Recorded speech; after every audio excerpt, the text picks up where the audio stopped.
Our guest today is Derek Brose, investigative journalist, documentary filmmaker, and author of How to Opt Out of the Technocratic State.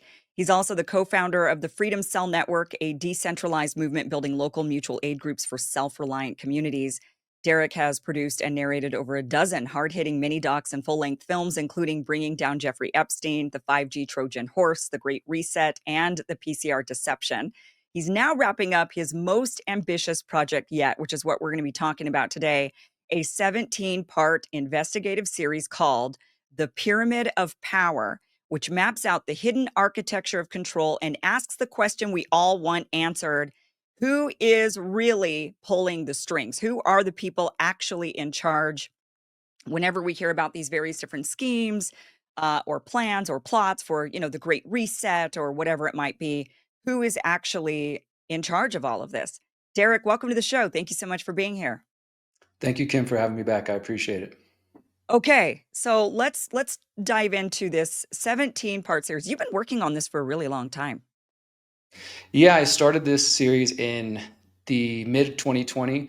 It actually was originally a presentation I was giving when I was doing some public speaking back in 2018, but it turned into a 3-hour presentation and people were kind enough to sit through it. But I thought maybe there would be a better format for it. And so I decided to turn it into a documentary series. It started out as 10 episodes, 12 episodes. And as you just mentioned, it's evolved to 17. And the original goal with this was for me to take my own original research as well as the best books and documentaries that already exist. Because as I'm sure you know, there's a lot of really well done work out there. We don't necessarily need to reinvent the wheel on every topic. So I was going to take the best source information, my own original research, combine it together, and produce these episodes that are 30 minutes and under. And for the vast majority of the series is 30 minutes and under. I wanted it to be sort of bingeable for the Netflix generation. And so every episode looks at a different piece of the puzzle. We start very basic with the education system, establishment media, big tech, and then we were releasing these in seasons of episodes of 4 at a time. And so we've got all 16 out available for free at thepyramidofpower.net right now. And it's just been progressively getting a little deeper, a little maybe more conspiratorial, but everything is completely sourced in my transcript. All the links to every government document I reference, to every book I reference is there. And what I'm most proud of is that every episode also ends with some suggested solutions and ideas on how to maybe tackle these different areas, whether you're talking about the Federal Reserve and the banking system. And it also says, if you want to learn more, watch these documentaries, read these books. So I wanted to try to condense that information, make it palatable to those who might not watch a 5-hour documentary or not read a 1,000-page book, and make it accessible for them, and then still at the same time give them a little bit of solutions and ideas. Because part of my problem with similar efforts like this has been over the past years, there's a lot of doom and gloom, there's a lot of speculation, there's a lot of fear mongering, and I think that there's a way to present the information without including all that. And so that was sort of my main goal with creating this series. Okay, so on the website, I'm looking through it now just so that we can kind of give an overview. There's 4 seasons right now, plus you have a Spanish season. We have translated a couple of them into Spanish. Yeah. Okay, so you have 4 seasons, and the season. So is part 17 the final episodes? Are these part of season 4, or is this a new season? It's going to be sort of like on its own. And the website, I will ask everybody to forgive me for the very basic website. I've been so heads down trying to get this series done that I'm worrying about that later. But the 4 Okay. seasons include episodes 1 through 16. And so chapter 17, volume 1, which you have seen, is not currently publicly available right now. It is available through this streaming platform and podcasting network called Civil that I partnered with for the release of this. And Okay. that's available right now. But this 17 volume 1 will be available September 5th publicly. Okay. And then there's a volume 2, and that one's coming out when? That one will probably be in November. My editor's working on that right now. I spent all of March, April, and May writing these. I do all the research, all the writing of the scripts. I do the audio narration, and then I'm really blessed to just work with a couple of editors and musicians who create the soundtrack and make everything really pop so that it's something people actually want to watch. So the Right. entire volume 17 is completed, and For the final episode, obviously, to answer such a big question of who or what is at the top, it's kind of impossible to keep it in 30 minutes or less. So the volume one that you've seen is about 52 minutes. And then the second volume, the final conclusion, is about an hour and 45 minutes long. So it came out to Wow. be originally it was 4 hours long. And me and my editor trimmed it down and made it to be about 2 hours and 45 minutes because what I wanted to do is to look at these different claims. As you said, this is a question a lot of people want to know the answer to. And of course, there's a lot of people even hearing this who will say, oh, this guy's a shill because I don't point to the specific group they want. But I wanted to look at all these different claims. And so volume one, the one that you watched, it looks at, well, what is the deep state? What does that term even mean? What are the origins Mhm. of that? And then we look at groups like the Bilderberg Group, the World Economic Forum, Club of Rome, some of these names that have become more familiar in the past few years, especially during the COVID times, and looking at their histories, their connections to intelligence, familiar names like the Rothschild and others pop up.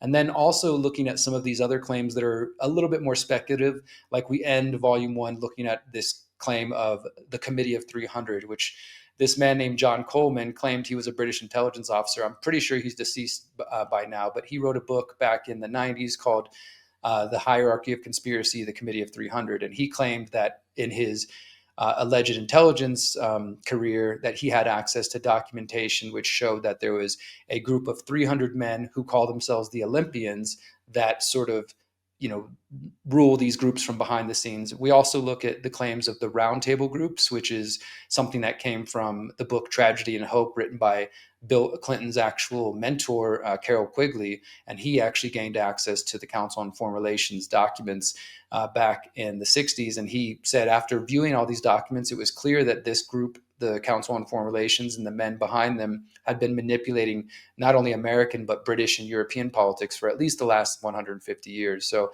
I try to look at each of these claims in a very legitimate way and not just be dismissive. And volume two, I'll just tease a little bit. That's going to look at people who say, "Hey, it's the Jews, it's the Zionists, and it's the Jesuits, or it's the Freemasons." We look at all of these things. I take them as serious as I take all of my work, and what I try to do is say, "Here's what we can prove. Here's what people claim, and here's what I think might actually be factual." And in volume one, we have Patrick Wood, who is, of course, one of the oldest researchers on technocracy, who's been writing about it since the 70s. We also have Richard Grove from Grand Theft World, and he's been a long-term researcher of the roundtable groups. And then Peter Dale Scott, who is in his 90s, and he's done a lot of brilliant work. I don't think he's as well known as he probably should be, but he is the originator in the English language of the term deep state, and he doesn't get enough credit for that. So he's featured in that and those that first episode. But volume two has everybody from David Icke in there talking about his theories on reptilians and sort of a extra dimensional consciousness, if you will. But I tried to give each of these theories like a legitimate look. Okay, this is what this person claims, and of course I insert my own views into that. But I wanted to be able to look at them in a factual basis, not just be dismissive and say, hey, Yeah. crazy people think it's the Jews, crazy people think it's the Jesuits. Let's actually look into that. What are the claims they make? What is the evidence, and does it hold up? And then, of course, at the end, I draw my own conclusions and let people draw their own. Yeah. I like that about you. I like that you're not dismissing. And that's, that same thing with like flat earthers, for example. I've never talked to a flat earther, so I don't have any idea what their claims are, but I'm willing to hear them out. I'm Sure. just curious, I don't know. I doubt I'll agree, I doubt I'll believe it, but I'm open to hearing, well, without mocking and without dismissing, why is it you as an individual believe this thing? What is it about this that is appealing to you? What is it? Right. And hearing the claims out. And then we could decide once we hear the claims whether or not we think, yes, this is legitimate or not. But I think it's, what we often see is if you even ask serious questions of topics that people automatically dismiss, they then think you're not a serious person because you Sure. took it seriously, right? Because you're trying to give them a fair chance to actually explain themselves. And I think it's the opposite, right? I mean, I think that if you're a person that's just dismissive and you're not willing to listen, then you're not the serious person. Serious people Exactly. I hear mean, everything, hear it's the everything out. mark of an intelligent person, a critical thinker, to be able to, at least look at these different things. Doesn't mean you have to go down every rabbit hole that ever existed. I think you get to a certain point of maybe a level of critical thinking where you can, decide what you want to actually spend time on. But Right. I feel the same about the flat earth. Since you mentioned that, I definitely have a couple of close friends who are flat earthers and who swear, this is the ultimate truth. And we can have intelligent conversations about it, even if I don't land in the same place with them at the end of the day. And I Right. think that's what's important. And that's why I say that to me, the Pyramid of Power is not a conspiracy documentary series. It's a true crime documentary series, because I'm looking at historical facts, whether you're talking about the CIA's infiltration of the media or Hollywood's infiltration, CIA's infiltration of Hollywood, and all these different topics that, in my mind, kind of are interconnected and build on each other. Some people are willing to say, sure, there's corruption in the food industry, for example, but they don't necessarily take the next step and see how many of these players and institutions are actually interwoven and connect and form what I call the pyramid of power. And I think that's kind of the bigger picture. And I wanted to also make a documentary series that my younger self would have enjoyed. When I was just waking up in 2009, I found Alex Jones's Endgame, and it did wake me up in some ways. And I look back and watch that documentary, and it's very scary. It doesn't mean that it wasn't factual in some ways, but it does exaggerate, it does speculate, and it does have a scary doom, like doom, doom, doom soundtrack. Like, it doesn't make you come away feeling very optimistic or hopeful or anything. And I didn't want to do that. I want to give people facts, but also not just unnecessarily scare the crap out of them. And one of the coolest things that I want to mention to you, Kim, that I've found is that I've had at this point about a dozen parents reach out to me and tell me that they've used this series to homeschool their children. And in Mm. fact, I was lucky enough, I was visiting family in Texas recently, and I got invited to one of these students. He's 18 years old, and he just graduated from homeschool, and he's in Texas. And so I was able to go to his homeschool graduation and meet his family, and they were very grateful for the series. I never imagined that would happen, but that is, I think, a testament to how this series is reaching people in a way that does allow them to consume this information and in bite-sized chunks, right? You can watch Yeah. episode 1, episode 2, and ideally, if you get pulled in, if somebody starts out completely new to this information, by the end of these 16, 17 episodes, I don't know if their whole entire perspective will be changed, but at the least, I think they will be much more skeptical and questioning of the world around them. And hopefully, they can then follow the references that I give to go do their own research. Right. It's not intended to turn people into conspiracy theorists, right? I mean, it's intended for, but everything there is, it's not that there's a conspiracy to everything. I mean, you could call it that, but there's certainly an agenda, right? I mean, Yeah, with practically anything. I mean, even if you open up a store and you're starting to sell goods, the agenda is to make money, right? If there's always an exactly. agenda that goes above and beyond, and you have to always remember what that agenda is. And we know this when we're buying things like as seen on TV products, we know that the agenda is to make money. So you might not, the claims might not be fully accurate, what they're trying to sell you. They're hyping it up. And it's just Sure. something and I'm saying that as an example to show that even something just small in our everyday lives, right? We know that, yeah, okay, there's an agenda behind here, and Sure. I should be aware of what that agenda is so that I'm just really informed before I make a decision. And so when you're doing this series, like the first episode being big education, it's to understand, what is the agenda? Is there money that's being made behind this? Or is there not just money behind it, but is there an agenda behind it? Is there Yeah, a group that's trying to indoctrinate people in a certain way that wants them to have a exactly. certain type of viewpoint, right? And it's like, and that's not conspiratorial, it's just being aware, like hyper aware of everything, and everyone has an agenda, whether the agenda be benevolent or not. But at least you should Sure. know what the agenda is, Exactly. and then you And I could go mean, forward from there. even that term, like, I'm shying away from the term conspiracy, but I think that if we've all been taught to look at, and when we hear that word, to immediately, oh, tinfoil hat, crazy person, etc. But as you Right, were pointing to, people conspire on things all the time, and this can be mundane things like secretly conspiring to throw someone a happy birthday party, a secret birthday party, right? Or if you're in a position of power where you have money and you have influence, you get together with your buddies at, say, the Bilderberg group or some other event where only those so-called elite are invited. And we would be foolish to not think that they're going to come together and say, hey, well, look, you guys work in the oil industry, I work in media, we have some objectives here, maybe we can collaborate on making those right. things happen. And everybody does their piece of the puzzle. And that's one of the things that we do cover in volume 1. I just want to mention the roundtable groups again briefly, because Carol Quigley's work on that. So, for those who don't know the history of the Council on Foreign Relations, just really briefly, it was established in 1921 in the United States. It was an outgrowth of a British institution called the Royal Institute for International Affairs, which their original vision was to try to bring back the United States as well as other British colonies back into the British Empire. And so they started the Council on Foreign Relations as sort of one of their ways to propagandize that. And Carroll Quigley, when he gained access to the Council on Foreign Relations archives, which nobody else, as far as we know, besides members, has been able to, they did so because they trusted him as a historian. And he ended up writing this massive book, Tragedy and Hope, that most people have never read. But he says by reading the archives, it became clear to him that this group was, using their power and influence and wealth to manipulate world events. And in fact, he wasn't even necessarily against it. He just thought that they shouldn't be secretive about it. He's like, I kind of agree with their agendas, but I wish that they would be more open because the world should know about them. And he described in that book that they agreed on having what they call the roundtable group. So you would have a group like the Council on Foreign Relations, that's the public facing organization. And you would have a journal. The Council on Foreign Relations has Foreign Affairs. But that group would be just the outer ring representing the goals of an inner ring. And so you kind of have these circles within circles within circles.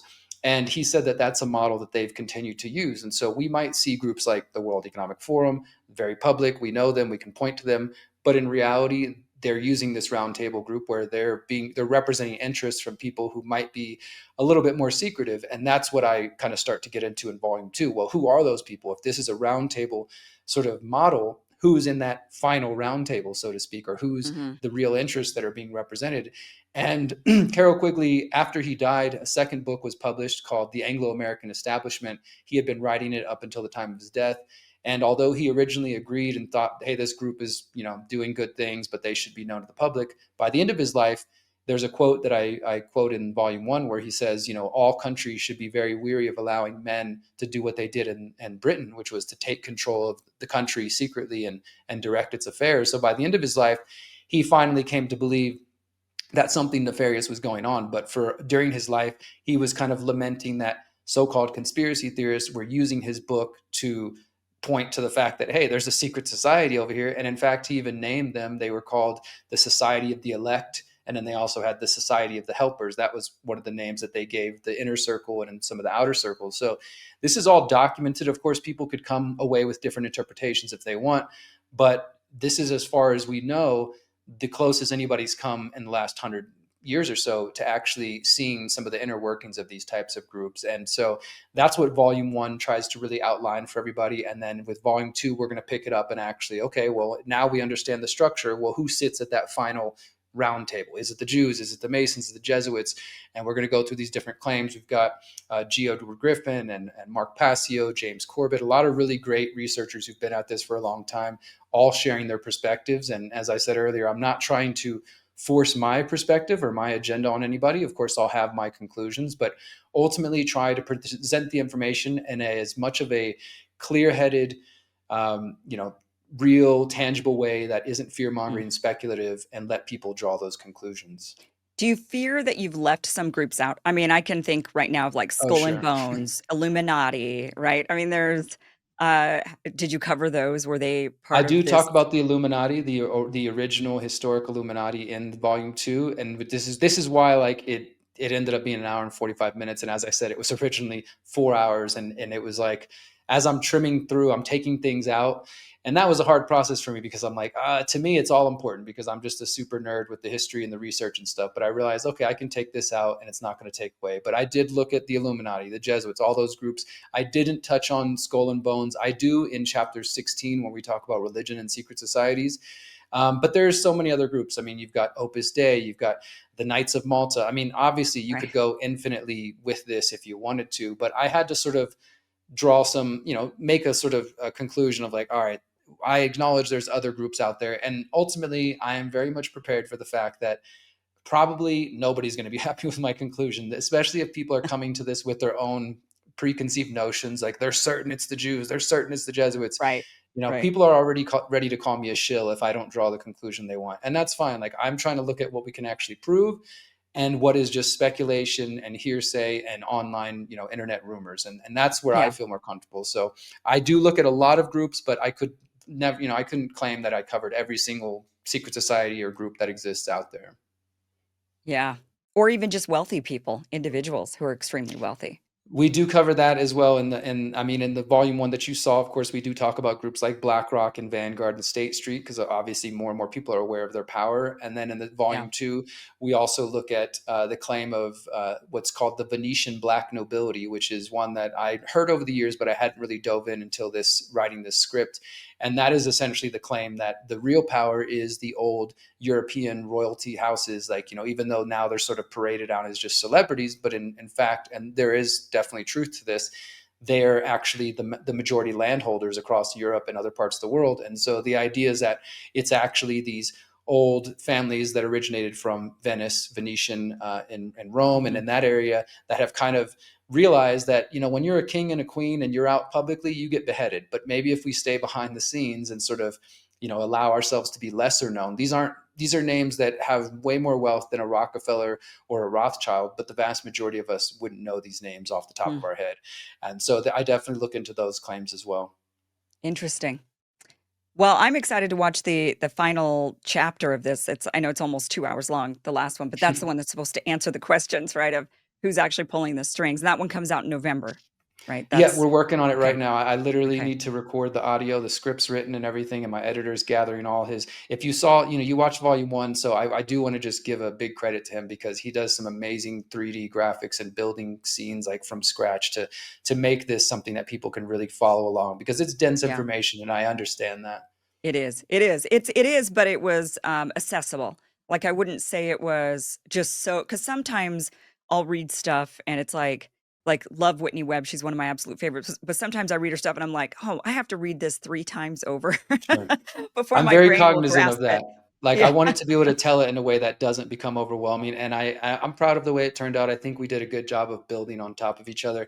And I did want to just mention real quick, Kim, for your audience, that if anybody is interested, if you want to see it now rather than waiting a few more weeks when it goes public, you can sign up at the Civil platform. This is a new platform that honestly they share our goals. The website is civl.com, and if you go to civl.com/tcr, which is for my website, The Conscious Resistance, you'll see a landing page that tells you more about this. And you can actually, the reason I partnered with them is because Civil is accessible for people. If you want to watch this through Apple TV, through Fire, through Roku, you could actually watch the entire series, including Okay. volume one of chapter 17 on your TV or whatever. And I've also included a bunch of unreleased content, like the interviews I've done for this series. I haven't released them in full, but there's an interview with G. Edward Griffin, and we're going to be adding some more stuff to that. And so if anybody is interested and you want to sign up for an annual subscription, you get access to all of my work plus all the other content they have on there.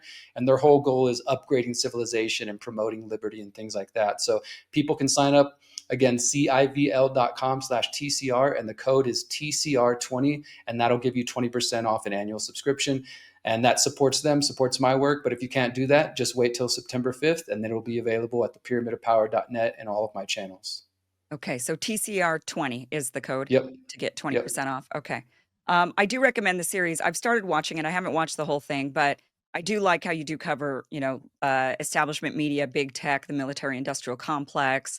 Let me see what else you have on here. Big wireless, the oligarchy, big pharma, of course, food as a weapon. You also have prison industrial complex, nonprofits, the banking cartel, Intel community. So there's a lot of different Yeah. episodes with a lot of different information, and I think this is you even do the pedo class. So is that one that's Epstein? That's an Epstein one, I'm Epstein, as guessing. well as some of my other Yeah, research into that whole world and how pedophilia is found in politics and celebrities and everywhere.